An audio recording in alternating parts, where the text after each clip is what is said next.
اعوذ باللہ من الشیطان الرجیم بسم اللہ الرحمن الرحیم۔ عزیز دوستو، السلام علیکم ورحمۃ اللہ وبرکاتہ۔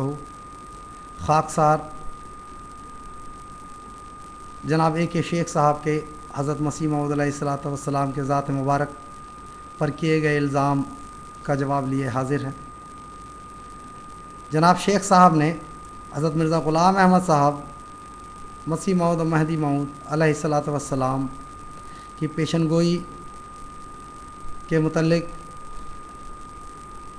جو اللہ تعالیٰ کے الہام کے ذریعہ آپ نے یہ پیشن گوئی کی تھی، کہتے ہیں کہ یہ پیشن گوئی پوری نہیں ہوئی۔ اللہ تعالیٰ اس الہام میں کہتا ہے حضرت مسیح موعود علیہ الصلوۃ والسلام کو مخاطب کرتے ہوئے کہ ہم تیری نسبت ایسے ذکر باقی نہیں چھوڑیں گے جو تیری رسوائی اور ہتک کا موجب ہو۔ تو شیخ صاحب کا کہنا ہے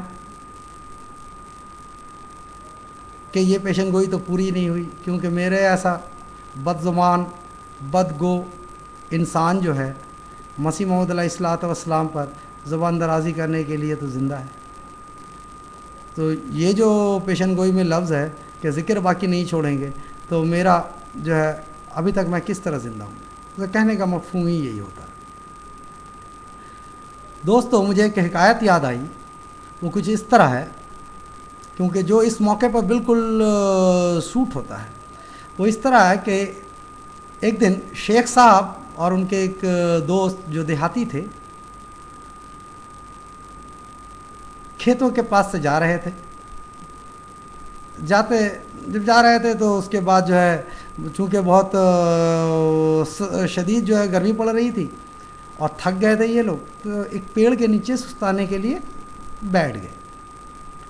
تو وہاں دیکھتے کیا ہیں کہ ایک شخص پرالی کاٹ رہا ہے، اس کی عمر لگ بھگ 70-75 برس ہوگی، ضعیف شخص ہے، اور اس کا جوان بیٹا جو ہے بغل میں پیڑ کے نیچے بیٹھا ہوا ہے۔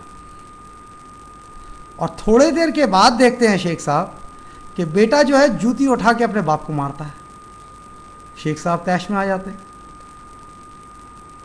اپنے دیہاتی دوست سے کہتے ہیں دیکھو کس قدر ظالم اور نالائق کی اولاد ہے، آج کی نسلیں کس طرح ہو گئی ہیں، یہ ینگ جنریشن کس طرح ہو گیا ہے، اپنے بزرگ باپ کو جوتی سے مار رہا ہے، اس کی تربیت صحیح رنگ میں نہیں کی گئی، اس کو صحیح طریقے سے قرآن کے سانچے میں نہیں ڈھالا گیا۔ بس اپنا تقریر جو ہے شروع کر دیتے ہیں۔ اس سے دیہاتی جو ان کا دوست تھا وہ کہتا ہے کہ شیخ بات تو سنو، وجہ کیا ہے، پہلے وجہ تو معلوم کرتے ہیں۔ پھر یہ اپنے جوش میں آ جاتا ہے، کیا وجہ معلوم کرنا ہے، میں نے خود دیکھا ہے، اپنی آنکھوں سے دیکھا ہے، تم نے بھی دیکھا ہے، اب اس میں وجہ معلوم کرنے کی کیا ہے۔ اب یہ دونوں میں بات ہوتے ہوتے نوبت یہاں تک آ گئی، تو دونوں میں جو ہے تکرار بڑھتے بڑھتے ہاتھا پائی پہ پہنچ گئے نوبت۔ وہاں سے ایک اور دیہاتی جو ہے گزر رہا تھا، وہ جب دونوں کو لڑتے ہوئے دیکھا تو وہ بھی ٹھہر گیا، کہنے لگا بھائی بات کیا ہے۔ تو پھر یہ دونوں جو اپنا بات بتائے۔ وہ بات سننے کے بعد وہ دیہاتی کہتا ہے کہ ٹھیک ہے، جا کر کے پوچھ لو اس سے کیا بات ہے۔ اب ان کے دماغ میں آیا چلو پوچھ ہی لیتے ہیں۔ اب یہ لوگ جاتے ہیں اس بزرگ کے پاس پوچھنے، تو جانے کے ساتھ پھر جو ہے شیخ صاحب اپنے انداز میں شروع ہو جاتے ہیں، تم نے اس کی تربیت صحیح نہیں کی، یہ ینگ جنریشن ہے، ویسٹرن کلچر کو اپنے ٹی وی پہ دیکھتا ہوگا، اس لیے ویسٹرنائز ہو جا رہا ہے، اس کی جرت کیسے ہوئی تم کو جوتی سے مارنے کی، اس کو کیوں تم نے جو ہے اس کو ایک اسٹینڈرڈ نہیں دیا، کرائٹیریا نہیں دیا تاکہ اس کرائٹیریا کے مطابق یہ اپنے آپ کو ڈھالتا، اس قدر ذلیل حرکت نہیں کرتا۔ وہ شخص سن رہا تھا شیخ صاحب کی تقریر، وہ بزرگ جو تھے۔ جب شیخ صاحب کی تقریر ختم ہو گئی تو وہ کہنے لگا جناب اب میں شروع کروں۔ شیخ صاحب کہتے ہیں کہ ہاں بے شک بے شک۔ پھر وہ کہتا ہے کہ میں جو آپ کے سامنے زندہ سلامت بیٹھا ہوں، یہ میرے بیٹے کو آپ جا کر مبارکباد دیں، اس کے وجہ سے میں آپ کے سامنے زندہ سلامت بیٹھا ہوں۔ شیخ بولتے ہیں جس طرح تیرا بیٹا بیوقوف اس طرح تو بھی بیوقوف، وہ جوتی مارتا ہے تو کہتا ہے کہ میں اسے جا کر کے مبارکباد دوں۔ باپ کہتا ہے ہاں جا کر مبارکباد دو۔ پھر شیخ طیش میں آ جاتے ہیں۔ تو وہ جو تیسرا دیہاتی جو وہاں سے گزر رہا تھا وہ بولتا ہے بات تو سنو، چلو اس کے بیٹے کو بلاتے ہیں، اس کے بیٹے سے پوچھتے ہیں کیا بات ہے۔ بیٹے کے پاس جاتا ہے، بیٹا بولتا ہے اصل میں بات یہ ہے کہ میں یہاں بیٹھا ہوا جو ہے وہ چھری تیز کر رہا تھا اور دیکھا کہ اسی دوران دیکھا کہ پیڑ سے ایک بچھو جو ہے وہ میرے باپ کے کاندھے کے اوپر گرا ہے اور میرے پاس کچھ تو تھا نہیں، میں چاقو چلا کے مار نہیں سکتا، باپ مر جائے گا، اس لیے میں اپنی جوتی پھینک کے مارا، اس سے وہ بچھو مر گیا۔ معاملہ یہ تھا۔ اس سے شیخ صاحب کو سمجھ میں آئی بات۔ اب شیخ صاحب چونکہ اپنے آنکھ پہ جو چشمہ لگائے ہوئے ہیں اس چشمے سے تو ہر کچھ نہیں دکھتا ہے، جس طرح میں اپنے پچھلے کامنٹ میں کہہ چکا ہوں، اس کے لیے روحانی آنکھ چاہیے۔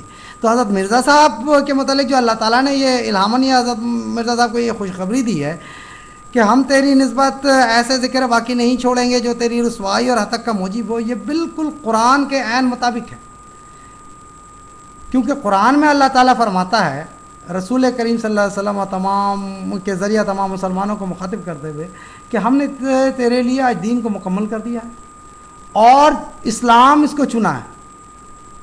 پھر اللہ تعالیٰ یہ خوشخبری دیتا ہے اس لیے اس کو چنا ہے تاکہ یہ تمام لیجوزر الدین کل، تاکہ یہ تمام ادیان پر غالب آ جائے۔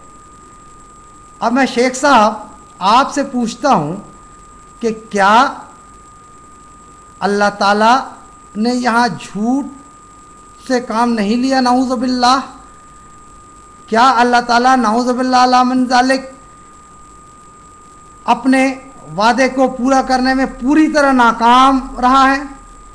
کیونکہ اس نے یہ وعدہ کیا ہے کہ اسلام تمام ادیان پہ غالب آ جائے گا۔ تو آج 1500 سال ہونے کو آیا ہے، کیا یہود نہیں رہے؟ کیا ہنود نہیں رہے؟ کیا نصارہ نہیں رہے؟ کیا بدھسٹ نہیں رہے؟ کیا ایتھسٹ نہیں رہے؟ کیا آپ کے جیسے جھوٹ بولنے والے عیاری اور مکاری سے کام لینے والے اس دنیا میں نہیں رہے؟ اگر ہیں تو پھر قرآن کی یہ پیشن گوئی کس طرح پوری ہوئی؟ مجھے آپ کا یہ جواب چاہیے۔ اگر آپ جواب دیتے ہیں تو ٹھیک ہے، اگر نہیں دیتے ہیں تو اس سے یہ سمجھا جائے کہ آپ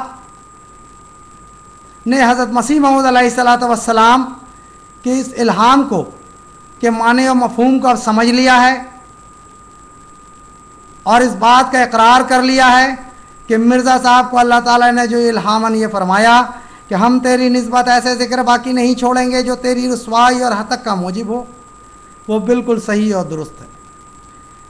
شیخ صاحب یہ پیشن گوئی تو اس طرح ظاہر و باہر ہے جس طرح سورج کی روشنی سے دنیا چمکتا ہے۔ محمد حسین بٹالوی کا کیا حشر ہوا؟ ثناء اللہ امرتسری کا کیا حال ہوا؟ عبداللہ آتھم کا کیا حال ہوا؟ ڈاکٹر الیگزینڈر ڈوئی کا کیا حال ہوا؟ یہ تو 100 سال پہلے کی تاریخ ہے۔ میں پھر دہراتا ہوں، شہنشاہ عرب میں سے جو احمدیت کو ختم کرنے کا پروگرام بنایا تھا اس بادشاہ کا کیا حالت ہوا؟ وزیر اعظم وقت کو تختہ دار پہ چڑھایا گیا یا نہیں؟ وقت کے ڈکٹیٹر اور صدر مملکت کے پرخچے اڑائے گئے یا نہیں؟ اگر اڑائے گئے ہیں تو یہ حضرت مسیح موعود علیہ الصلوۃ والسلام کی صداقت کا ثبوت ہے اور دلیل ہے۔ میں چونکہ آپ کو حضرت مسیح موعود علیہ الصلوۃ والسلام کی ذات مبارک پر حملہ کرنے کی عادت ہے اور مجھے آپ کو نصیحت کرنے کی عادت ہو گئی ہے، لہذا پھر آپ کو میں متنبہ کرتا ہوں حضرت مسیح موعود علیہ الصلوۃ والسلام کے الفاظ میں کہ شیخ صاحب اپنے بڑھتے ہوئے قدم کو روک لیں، اسی میں آپ کی بھلائی ہے۔ یہ کیا عادت ہے کیوں سچی گواہی کو چھپاتا ہے؟ یہ کیا عادت ہے کیوں سچی گواہی کو چھپاتا ہے؟ تیری ایک روز ہے گستاخ شامت آنے والی ہے، بہت بڑھ بڑھ کے باتیں کی ہیں تو نے اور چھپایا حق، مگر یہ یاد رکھ ایک دن ندامت آنے والی ہے۔ بہت بڑھ بڑھ کے باتیں کی ہیں تو نے اور چھپایا حق، مگر یہ یاد رکھ ایک دن ندامت آنے والی ہے۔ خدا رسوا کرے گا تم کو، میں اعزاز پاؤں گا، یعنی آپ کو اللہ تعالیٰ ذلیل و خوار کرے گا اور حضرت مرزا غلام احمد قادیانی مسیح اور مہدی موعود علیہ الصلوۃ والسلام کو جو ہے انعامات سے نوازے گا۔ سنو منکرو اب یہ کرامت آنے والی ہے۔ وآخر الدعوانا